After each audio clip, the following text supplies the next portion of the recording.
Hello everybody, ScorchArtist here, back again with another video. This video is going to be a supply video update, showing you guys what I have, my new setup, and all that good stuff. As you can see, it is a different place. I have a bigger table now, I have more space for that. Hi, that's me. Now I actually have a table, an IKEA table, but it does the job. It's attached to a bookshelf, so you can see there.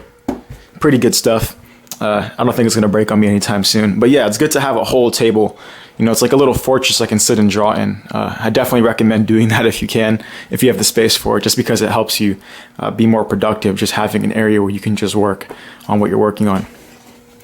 I keep a bookcase here and a bookcase down there for obvious reasons. Books are awesome. Keep them around you at all times, just for safety. So up here we have all of I have all of my art books. These are all like inspirational art books. Some Otomo, some Norman Rockwell, some Inouye, I think so. Some Kim Jung-gi, that's this one. A bunch of other cool stuff. It's good to keep those up there really close to you, so if you're no idea what you're gonna do, you can just pop to the side, flip through a few pages, and get back to work and just be inspired by something spontaneously. You never know. But stay focused. Here I have all my seinen manga. Now that I look at it, these are all actually very seinen manga. They're very adult-related manga. There's some Vagabond back there, some Taiyo Matsumoto over there, and some Mobius back there. But these are all basically seinen manga. Now, I didn't do that on purpose, but now that I look at it, I can see they all are seinen manga. And down here, I have more shonen-y manga, or I guess, yeah, more shonen manga. There's some Bakuman, some other good stuff. Some Apple Black. Shout out to white manga. Oh, back there I have all my American comic books. See that?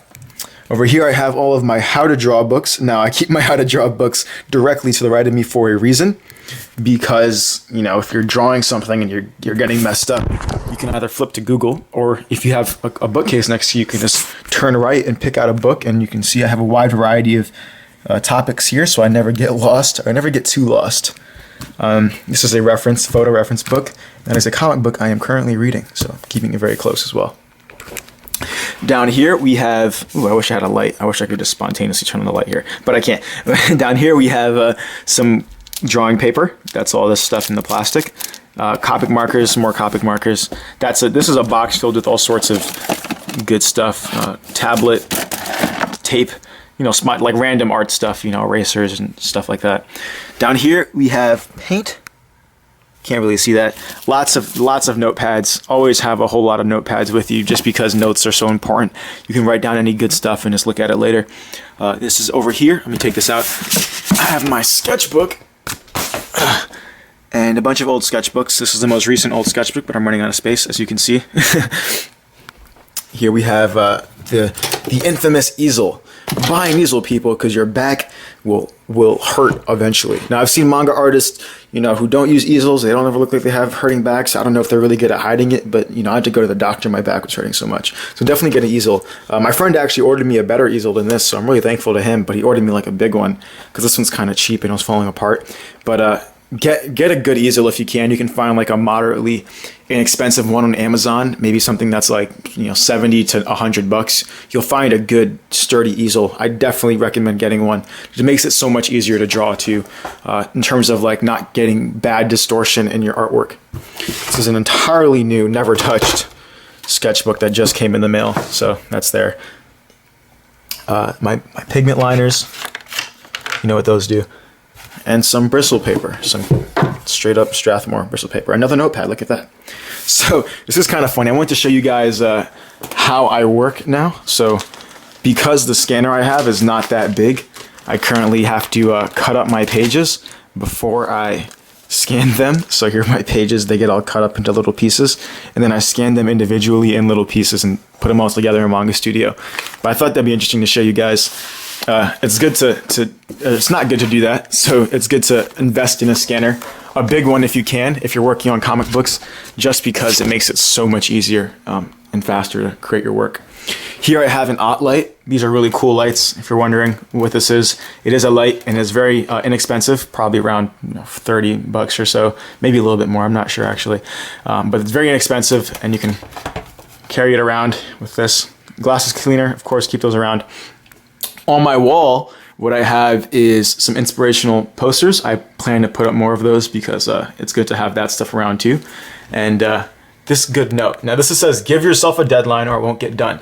It's a funny thing about deadlines, not everybody likes them, but they're very, very, very, very, very important, because when you don't have a deadline, it's really easy to kind of push things off, maybe like a day or 2 days or 3 days, and you can keep pushing them off without really realizing it, and then a whole month could go by and you never put out anything. So it's good to give yourself deadlines, even if you're not working with a particular company, you're not working with a client or anything like that.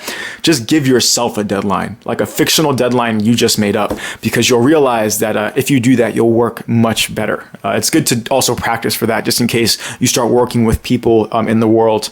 Definitely give yourself a deadline. It's so important. That's why I have calendars and my day planner and stuff like that all up. My daily routine, just in case I forget something.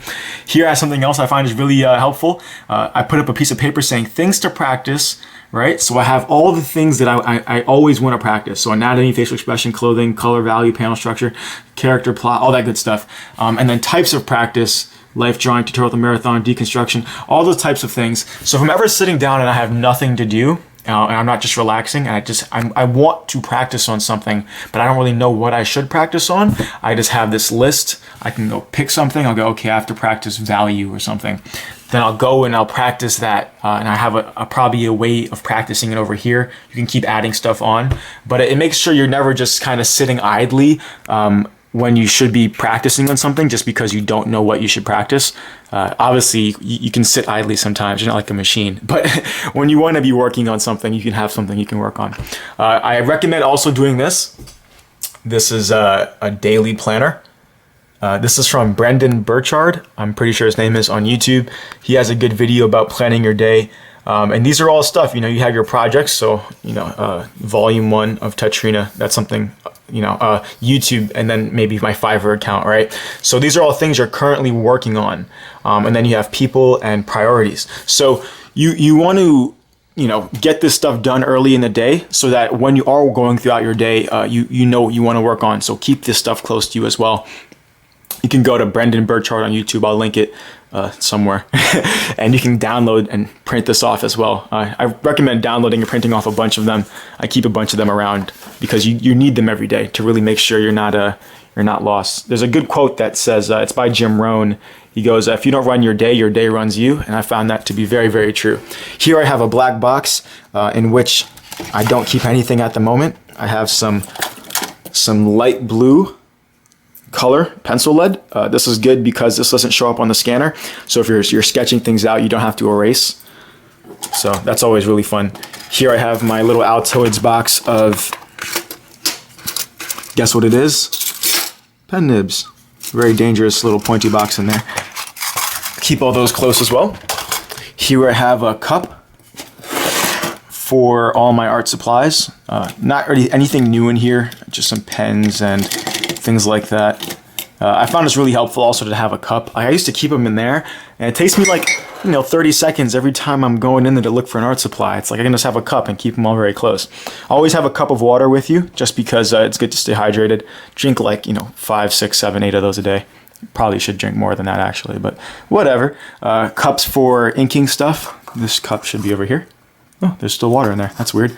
I did not know that. There's inking stuff, white stuff for white out. This is actually, it's all right. It's not the best white out thingy, but it works if you shake it up enough. Hand sanitizer and some ink practicing paper. As you can see, I like to keep everything I need to use very close to me, because if you're working on something, you don't want to be getting up and walking away. You want to have it right there so that you don't have to leave your work and you can stay focused. If I need to practice, some inking before I start actually drawing, I have a piece of paper right there. It's ready. I don't have to waste any time. That basic. You want to be like that. It's very productive that way, at least for me. And if you're like that, I think it's good to keep that stuff close to you. Really, really uncomfortable chair. I'm not sure. I'm considering getting rid of this. I might just keep it to make myself feel uncomfortable. It just says, punishment. I'm just kidding. Books I'm reading currently. Here's all my other books. So I have some order here. These are just random books on stuff. more random books. Something else I found is very helpful is to keep inspirational, let me bring this light over here, is to keep inspirational books very close to you. So I have books like, this is The Little Book of Talent by Daniel Coyle. And in this book, he goes over a bunch of ways to basically practice and practice well. So like techniques for practicing and how to get the most out of your practice. No excuses, just in case I'm feeling like, not motivated? Yeah, I guess I'm not feeling motivated. Read through a book like this. Eckhart Tolle, just in case you want to be grounded. And some Hayao Miyazaki, this is a good one. This is a biography or autobiography. Starting Point. He has another one called Ending Point or something, or Turning Point maybe. But this is also cool because you can go through here and like, you know, be inspired by his story. Some Steve Jobs too as well for that same reason. Oops, I guess I have a alarm going off. It's 4:31, people. So definitely keep inspirational books close to you, just because it helps when you're not feeling motivated and things like that. Or educational books, inspirational books, educational books. Keep them close. Down here I have all my novels. Very dark down there. But lots of novels. I think it's good to read stories if you want to make stories. I think it helps. If you want to make them, you got to read them. See different types of stories and all that good stuff. Here's just a normal scanner. Ooh, there's stuff in there. I did not know that. Okay. A normal scanner for scanning stuff. All my photo reference books. This is a cool book. This is a book of BMW motorcycles. So you can see. Some paper just for scanning. Light box, a Huon light box, and another book. So this is basically how I am working right now. Oh wait, yeah, I didn't show you guys this.